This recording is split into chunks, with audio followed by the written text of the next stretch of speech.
Morning arrives quietly here, though not yet today with sunshine. The rain has settled in for the morning, soft, steady and unhurried, the sort that soaks into everything.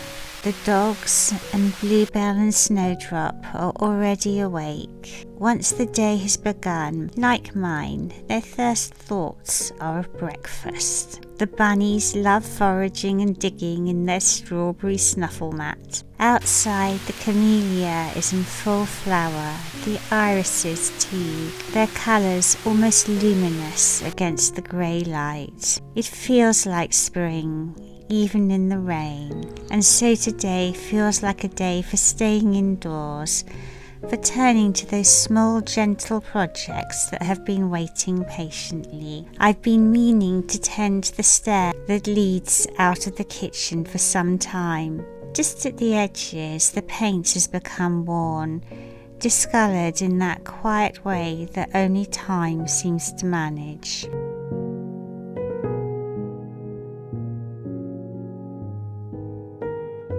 So I begin there, carefully painting over the edges in a soft green, something that feels at home beside the old wood. I leave the centre untouched, the natural grain still visible where it hasn't been painted. There's something I've always liked about that balance between what is painted and what is simply allowed to remain. For a while it's just the rhythm of the brush, the sound of rain against the windows, and the occasional soft movement from the rabbits nearby. But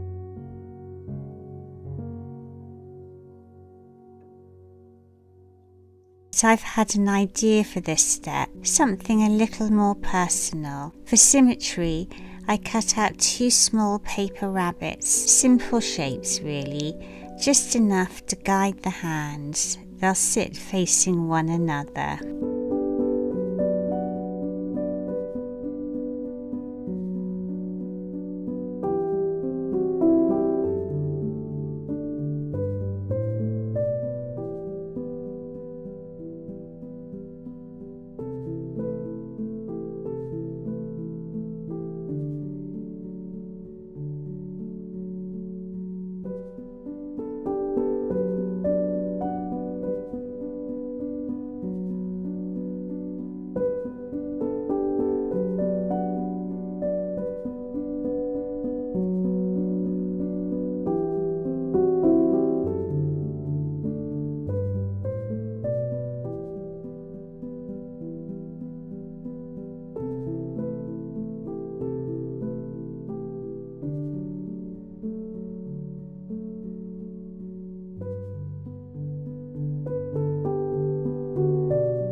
The rest I decide to paint freehand, a bluebell and a snowdrop.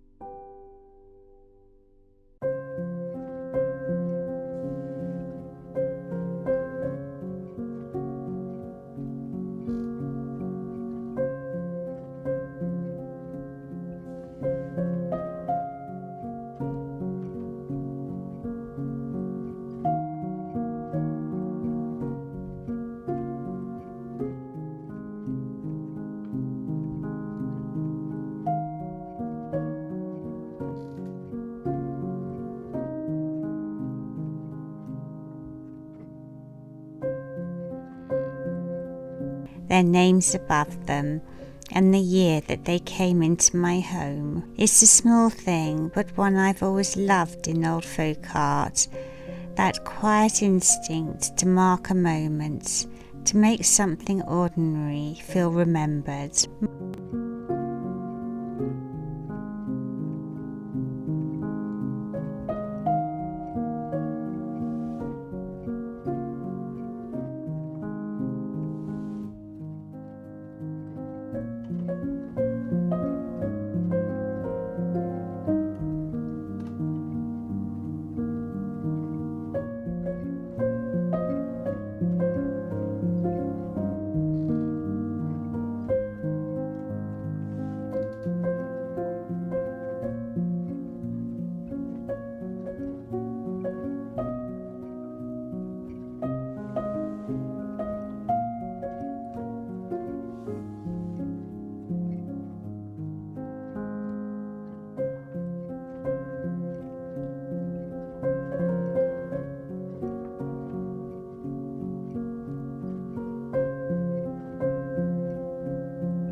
My painting is far from perfect. The lines wander a little, the shapes are not quite even, but I don't mind that.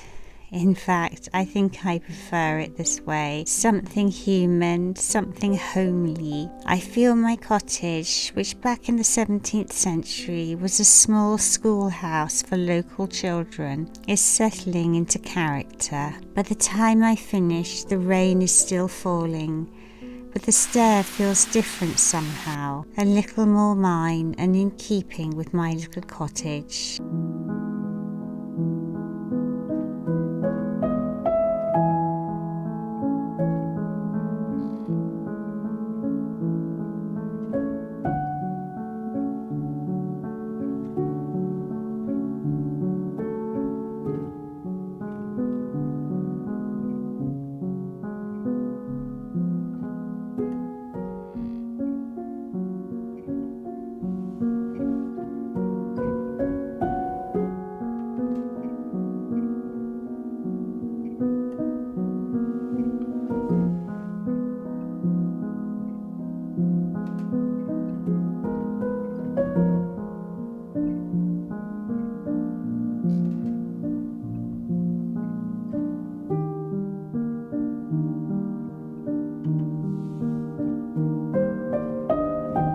I turn then to something I've been meaning to solve for a while, the radiator.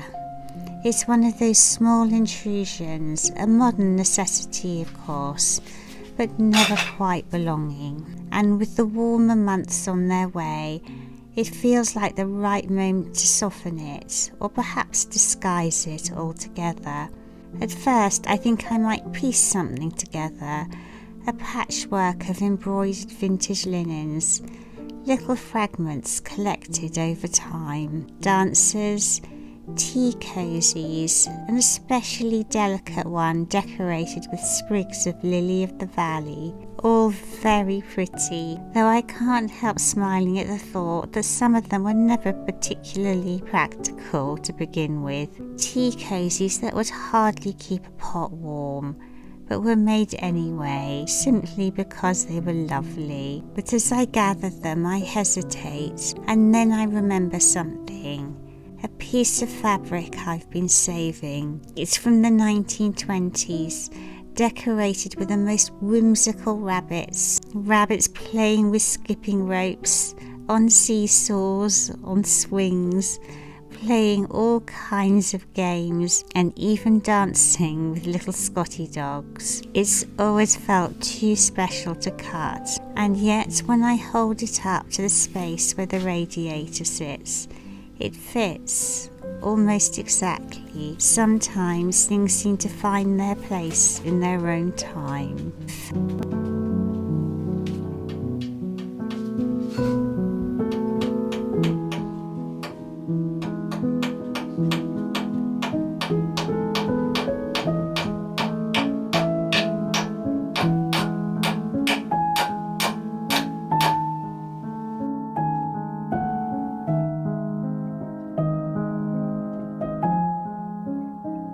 Fabric settled into the room as though it had always been here, and beside the painted cabinets with their own animals playing musical instruments, it feels quietly at home.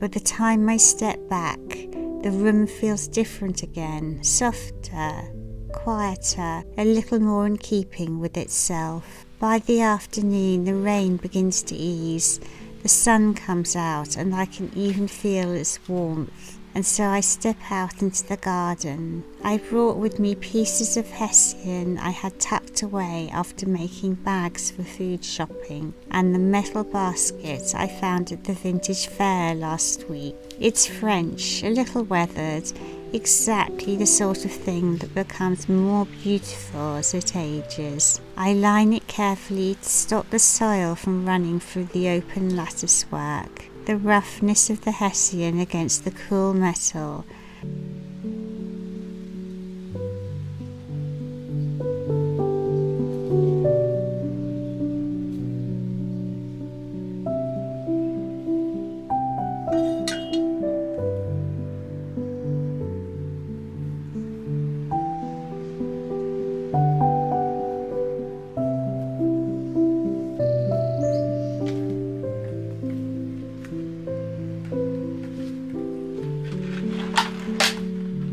And then begin planting. A collection of alpines, tiny leaves, star-like flowers, small intricate things that reward a closer look. There's something very satisfying about planting like this. Not grand or sweeping, but contained, deliberate.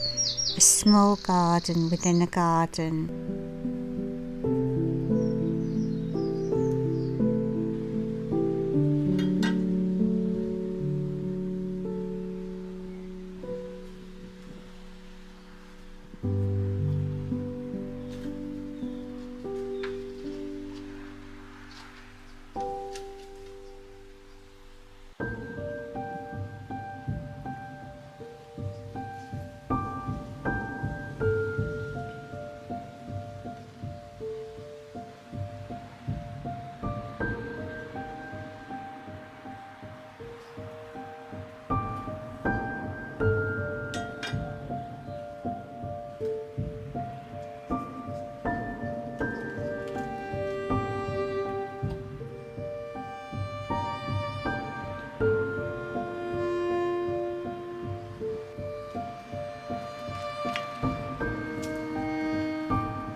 I place the basket on the garden chair, just where I'll be able to see it from the kitchen window. A small view, but a cheerful one.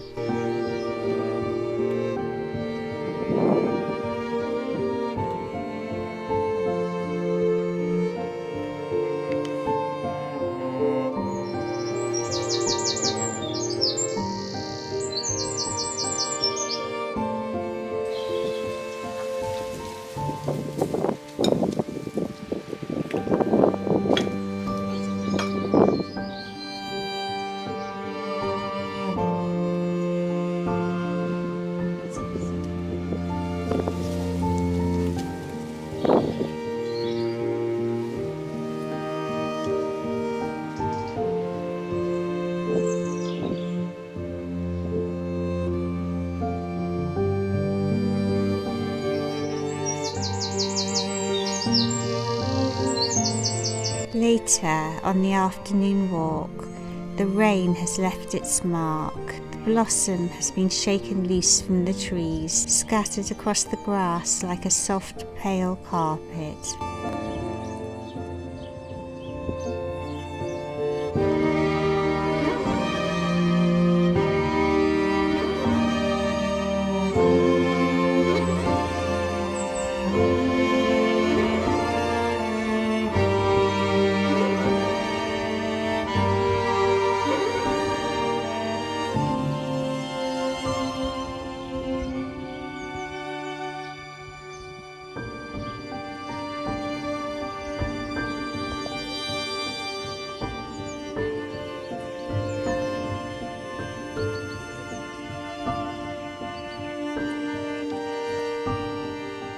Back at home, the dogs have their treats and everything begins to settle into evening. Indoors, I have a simple meal waiting, a piece of homemade quiche with a small salad, seasonal things gathered locally, the sort of meal that feels just right at the end of a quiet day, with of course tea poured from one of my rabbit teapots. The rabbits have their share too.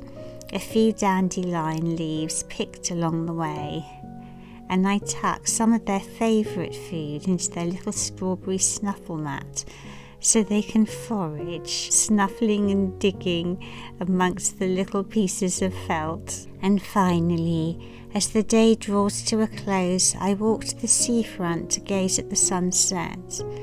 The sky begins to change, soft colours spreading slowly, pinks, golds, blues, like something from a painting.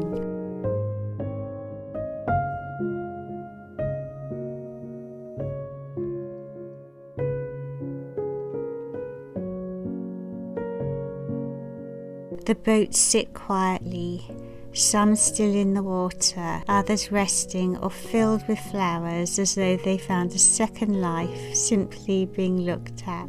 It's that in-between moment, not quite day, not quite evening, and after a day of small changes, small improvements, everything feels just a little more settled, a little more as it should be. Back at home, the house is quiet again. The painted stair, the stuffed fabric, the small planted basket I can see from my window, and bluebell and snowdrop, raisin rabbit and pixie never far away. Just a day, but one that leaves its mark in the gentlest of ways.